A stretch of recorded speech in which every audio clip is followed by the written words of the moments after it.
प्रदेश के पश्चिमी उत्तर प्रदेश के महत्वपूर्ण जिले और आज मुख्यमंत्री योगी आदित्यनाथ ने बीते 5 साल का रिपोर्ट कार्ड भी जनता के सामने रख दिया है और बताया है कि सरकार ने क्या क्या काम किया है। शिक्षा क्षेत्र में क्या काम हुआ है, रोजगार कितना दिया गया है, स्वास्थ्य क्षेत्र में क्या काम हुआ है, कितने मेडिकल कॉलेज, यूनिवर्सिटी, इंफ्रास्ट्रक्चर, अलग अलग सेक्टर्स में सरकार ने किस तरह का विकास किया है। जो वादे किए थे, जो मैनिफेस्टो में था 2017 में, उसके बाद वो वादे कितने पूरे हुए हैं, इससे जुड़ा हुआ पूरा लेखा जोखा आज मुख्यमंत्री योगी आदित्यनाथ ने सामने रख दिया है।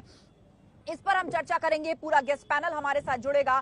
तमाम पॉलिटिकल पार्टीज के प्रवक्ता या पक्ष रखने के लिए नेता यहां पर उपस्थित होंगे। लेकिन जिस शहर में हम हैं आज, अलीगढ़, ताला नगरी कहा जाता है अलीगढ़ को, लेकिन यहां पर सत्ता की चाबी आखिर किस दल को मिलने जा रही है और इस सत्ता के ताले को कौन से दल की चाबी खोलेगी, ये महत्वपूर्ण सवाल बना हुआ है। क्योंकि पूरे अलीगढ़ मंडल में आपको बता दें कि 2017 में भाजपा ने प्रचंड जीत हासिल की थी। इतना ही नहीं, अलीगढ़ की बात करें तो यहाँ 7 विधानसभाएं आती हैं और 7 विधानसभाएं जो थी मोदी लहर में भाजपा ने अपने नाम की थी।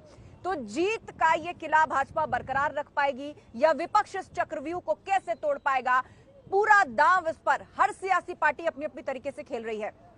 इस पूरे मंडल की बात की जाए तो कहा जाता है कि ध्रुवीकरण और जातिगत समीकरणों को साधने के साथ साथ जो सियासी चक्रव्यूह बुनता है, विजय उसी को मिलती है। तो आज हम तमाम सियासी पार्टियों से जुड़े हुए प्रवक्ताओं से इसी पर चर्चा करेंगे और साथ ही जानेंगे मुख्यमंत्री योगी आदित्यनाथ का जो रिपोर्ट कार्ड उन्होंने सामने रखा है उस पर भी।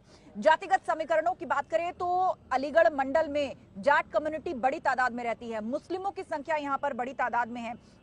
इसके अलावा ब्राह्मण मतदाताओं का असर भी बहुत महत्वपूर्ण सीटों पर है। जाटव वोट बैंक यहां पर है, अनुसूचित जातियां यहां पर रहती हैं, वैश्य समाज से जुड़े हुए लोग यहां पर रहते हैं, लोध, बघेल, ये सब वो फैक्टर्स हैं, ये वो जातियां हैं जो बहुत सी सीटों को प्रभावित करती हैं। तो इस पर तमाम सियासी पार्टियां दांव लगा रही हैं। लेकिन इस बीच आज सबसे बड़ी खबर और वो ये कि मुख्यमंत्री योगी आदित्यनाथ ने 5 साल का लेखा जोखा या अपना रिपोर्ट कार्ड खुद प्रेस कॉन्फ्रेंस करके पेश किया है। उसमें उन्होंने बताया है कि कितनी पुलिस भर्तियां हुई हैं, साइबर पुलिसिंग में कितनी भर्तियां हुई हैं, फोरेंसिक इंस्टीट्यूट की स्थापना सरकार ने की है, महिला पुलिस कर्मियों की कितनी भर्ती की गई है, मिशन शक्ति अभियान में किस तरह से काम सरकार ने किया है, अपराध पर नियंत्रण, दंगा मुक्त प्रदेश, ये वो महत्वपूर्ण उपलब्धियां जिसका जिक्र आज प्रेस कॉन्फ्रेंस करके मुख्यमंत्री योगी आदित्यनाथ ने ये बातें रखी हैं। वर्षों से लंबित परियोजनाओं को पूरा करने का काम किया गया, ये युद्ध स्तर पर काम चल रहा है।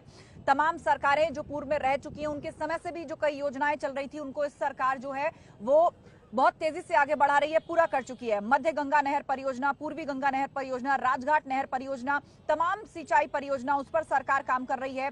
खाद्यान्नों की रिकॉर्ड खरीद की गई है, ये भी सरकार का दावा है। चीनी मिलों की पुनर्स्थापना, इसके लिए सरकार ने महत्वपूर्ण कदम उठाए हैं। गन्ना किसान कल्याण, उसमें सरकार ने काम किया है। गन्ना और चीनी का रिकॉर्ड उत्पादन किया गया है। कृषि दुर्घटना बीमा योजना, इसके तहत सरकार ने लोगों को कितना लाभ पहुंचाया है।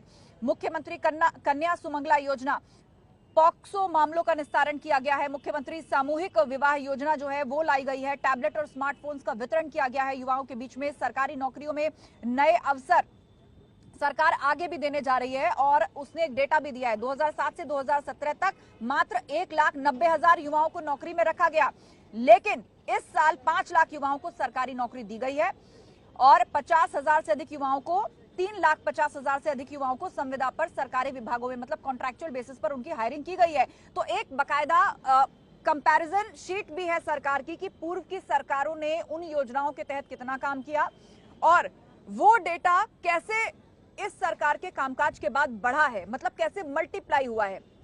जो आंकड़ा सरकारें 5 साल में पेश किया करती थी या बीते 1 दशक में भी किसी योजना में वो आंकड़ा निकल करके सामने आया करता था, तो योगी सरकार के बीते 5 साल के कार्यकाल में उससे ज्यादा काम हुए। इस तरह का दावा इस रिपोर्ट कार्ड को रखते हुए पेश किया गया है।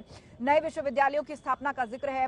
शिक्षक भर्ती में पारदर्शिता बरती गई है। पहले से ही सरकार इसको मुद्दा बनाती रही है कि पूर्व की सरकारों में जो था दलाली नेटवर्क हावी था, पारदर्शी तरीके से भर्तियां नहीं होती थी, उसके लिए रिश्वत ली जाती थी, वो सब कुछ बंद हुआ है। अब पूरी ट्रांसपेरेंसी से एग्जाम्स कराए जाते हैं और उसके बाद लोगों की यहाँ पर भर्ती होती है। तो कुल मिलाकर ये जो रिपोर्ट कार्ड है उसके बाद अब किस तरह के सियासी हमले हो रहे हैं।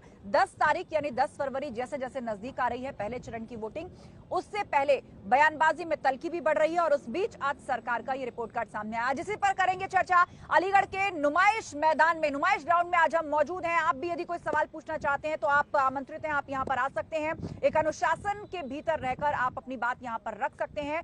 तो आज चुनाव एक्सप्रेस का ये काफिला अलीगढ़ शहर के नुमाइश ग्राउंड में मौजूद है। यहीं से आज करेंगे हम महाबहस उत्तर प्रदेश की सियासत पर और सरकार के रिपोर्ट कार्ड पर, और जानना नहीं भूलेंगे अलीगढ़ का मूड क्या कहता है, अलीगढ़ के मन की बात और यहां के मुद्दे भी।